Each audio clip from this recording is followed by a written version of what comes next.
کو قیام کرنے کے لیے جو جذبہ ہے نا وہ تحریک لبیک کے کارکنان میں، نظام مصطفیٰ کے لیے جو کارکن کھڑے ہوں وہ تحریک لبیک کے کارکنان ہیں. اگر یہ اس نظام کے لیے کھڑے ہوتے اور ریاست مدینہ کے لیے کھڑے ہوتے نا صحیح معنوں پہ، تو آج یہ تیتر بتر نہ ہوتے اور یہ عمران خان کو نہ چھوڑتے. عمران خان کا ساتھ دینے کا مقصد ان کا یہی تھا، ان کو اقتدار کی ہوس تھی، اور عمران خان کو ان کا ساتھ لینے کا مقصد یہ تھا کہ اس کو اقتدار کی لالچ تھی.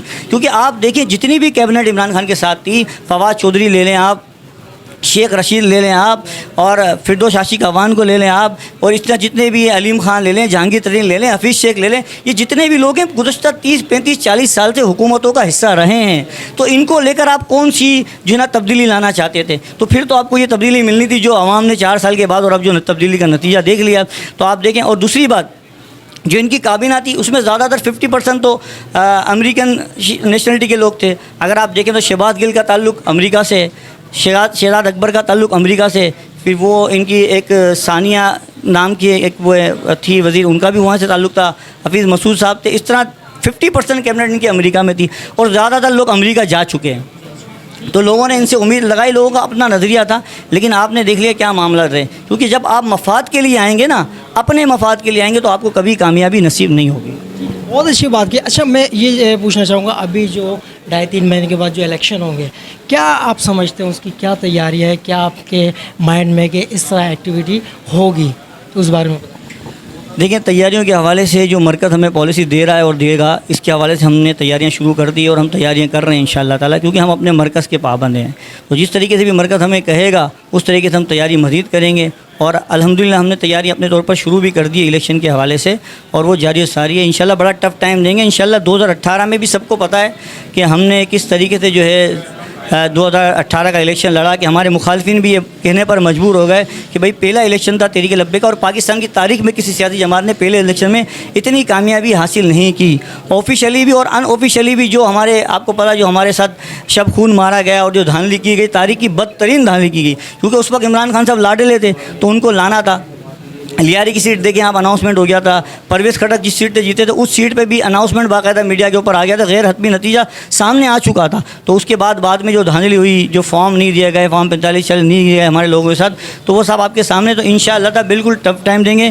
اس وقت پاکستان کی سب سے مقبول ترین سیاسی جماعت وہ تحریک لبیک پاکستان ہے. کیونکہ عوام بھی یہ دیکھ رہی ہے کہ عوام نے تمام لوگوں کو آزما لیا ہے. اب عوام کے پاس اگر کوئی امید بچی ہے تو وہ ہے ہمارے قبلہ سعد حسین رضوی صاحب، جو پاکستان کی اور عوام کی آخری امید ہے. انشاءاللہ عوام ہمارے ساتھ ہے، اور الیکشن میں آپ کو نتائج کی صورت میں یہ رزلٹ بھی مل جائے گا انشاءاللہ. بہت اچھی بات کی. اچھا میں چاہوں گا کیا ایچ پی ٹی وی کے پلیٹ فارم سے کیا میسیج دینا چاہیں گے؟ دیکھیں، میں تو ایک ادنا سا کارکن ہوں، تو ہم اپنا میسیج تو ہماری کیا وہ ہے، نہ اتنا ذہن ہے نہ سمجھ ہے. جو تربیت ہمیں تحریک نے دی وہ یہی ہے، جیسے ہمارے قائد محترم نے فرمایا تھا لاسٹ انٹرویو میں کہ بھائی ہم انتظار کر رہے ہیں عوام کا، مزہ اور مذاق سے سنجیدگی کا. تو میں عوام کو آپ کے توسط سے یہی پیغام دینا چاہوں گا کہ بھائی اب سنجیدہ ہو جائیں، برائے کرم اب سنجیدہ ہو جائیں. اب اس ملک میں کچھ نہیں بچا، اب مزید قربانیاں دینے کے لیے اور مزید اس ملک میں اب کچھ نہیں بچا. اب آپ سنجیدہ ہو جائیں اپنے حق کے لیے، اس ملک کے خاطر. کیونکہ آپ کے اور میرے آباء و اجداد نے جو ملک بنایا تھا نا، اس کا مقصد تھا پاکستان کا مطلب کیا، لا الہ الا اللہ. چور گنڈے لٹوروں کے لیے ملک، بدماشوں کے لیے نہیں بنا تھا. یہ ملک بنا تھا اسلام کی قیادت کرنے کے لیے. اسی لیے پوری دنیا کو چھوڑ کر اندرونی بیرونی سازشیں اس ملک میں اسی لیے رچائی گئی کہ اگر یہ ملک مستحکم ہو جائے گا تو عالم اسلام مستحکم ہو جائے گا. ٹھیک ہے، اسی لیے جو ہے میں آپ کے توسط سے لوگوں کو یہی پیغام دینا چاہوں گا کہ بھائی اب ہم نے بہت آزما لیے، تیر بھی آزما لیا، بلہ بھی آزما لیا، پتنگ بھی آزما لیا، راکٹ بھی آزما لیا، شیر بھی آزما لیا، بلی بھی سب آپ نے آزما لیا ہے. اب حضور کے دین کو تخت پر لانے کے لیے آپ نے تحریک لبیک پاکستان کے ساتھ اخلاص کے ساتھ کھڑا ہونا ہے. ٹھیک ہے، آپ نے یہ نہیں دیکھنا کہ اچھا بہت سے لوگ یہ بھی کہتے ہیں کہ اسٹیبلشمنٹ نہیں آنے دے گی. تو میں ان سے یہ کہتا ہوں کہ آپ کا شکریہ اگر آپ نے یہ بات کی، تو اس کا مطلب آپ کا دل یہ گواہی دے رہا ہے کہ ہم حق پر ہیں. تو پھر حسینی کردار ادا کرنا ہے، آپ نے حق پر کھڑے رہنا، چاہے ہمیں آنے دیا جائے یا نہیں آنے دیا جائے. کل بروز قیامت آپ اپنے ووٹ کے جواب دے ہوں گے. امام حسین نے یزید کے سامنے بیعت اسی لیے نہیں کی، ان کو پتہ تھا یزید فاسق ہے، فاجر ہے، زانی ہے، شرابی ہے، اس لیے ان کی بیعت نہیں کی. آج کے دور میں ووٹ کا نظام ہے، تو کل بروز قیامت آپ نے یہ، ہم بڑے جذبے کے ساتھ محرم میں کھچڑی کی نیاز کرتے ہیں، امام حسین کی یاد مناتے ہیں. اصل میں جو امام حسین کی جو مشن تھا، وہ ویژن تھا، وہ یہی تھا کہ ظالم کے خلاف آپ نے کھڑا ہونا ہے، ظالم کی کبھی حمایت نہیں کرنی. تو عوام سے میں یہی پیغام دوں گا کہ بس اب بہت ہو گیا، اب کسی کو آزمانے کی ضرورت نہیں ہے. ہم نے آپ نے ہمارے آبا و اجداد نے بھی ہم 77-78 سال سے ملک میں دیکھ رہے ہیں کوئی ایسی سیاسی جماعت نہیں جس کو آپ اقتدار کے ایوانوں تک نہیں پہنچایا, آپ نے اسمبلی تک نہیں پہنچایا ہو. کسی نے بھی عوام کے مفاد کے لیے, کسی نے بھی پاکستان کے مفاد کے لیے, کسی نے بھی اسلام کے مفادات کے لیے کام نہیں کیا. اپنی سیاست کے لیے اور اپنے مفاد کے لیے کام کیا, اپنے اقتدار کی ہوس کے لیے انہوں نے کام کیا. جو بھی سیاسی معاملہ کیا, اب آپ دیکھیں جیسے ہی معاملہ ہوتا ہے کوئی ایک حکومت آتی ہے تو دوسری سیاسی جماعت کے خلاف انتقامی کارروائیاں شروع ہو جاتی ہیں. جب ان کی حکومت جاتی ہے تو تیسری انتقام, یہ کیا, یہ مفادات کی جنگ ہے. اس کو ہم سیاست نہیں کہتے. اچھا بہت سے لوگ یہ بھی کہتے ہیں کہ یار سیاست کا مذہب سے کوئی تعلق نہیں, یہ ایک نیگیٹیوٹی لوگوں کے ذہن میں. تو اچھا پہلے تو میں لوگوں کو بڑا اس کے خلاف بولتا تھا کہ بھائی ہمارے نبی نے بھی سیاست کی ہے, خلفائے راشدین نے بھی سیاست کی, لیکن میں اب ان کی بات ایک حد تک صحیح ہے. ان کا اگر یہ مطلب ہے کہ جو موجودہ سیاسی نظام ہے تو واقعی میں اس سیاسی نظام کا اسلام سے کوئی تعلق نہیں ہے. کیونکہ امام حسین یزید کے مقابلے میں گئے اسی لیے تھے کہ اس نے اس سیاسی نظام کو جو ہمارے پیارے آقا صلی اللہ علیہ وسلم نے نظام دیا اور اس کا عملی جامہ آپ نے دیکھا خلفائے راشدین کے ادوار میں ملا.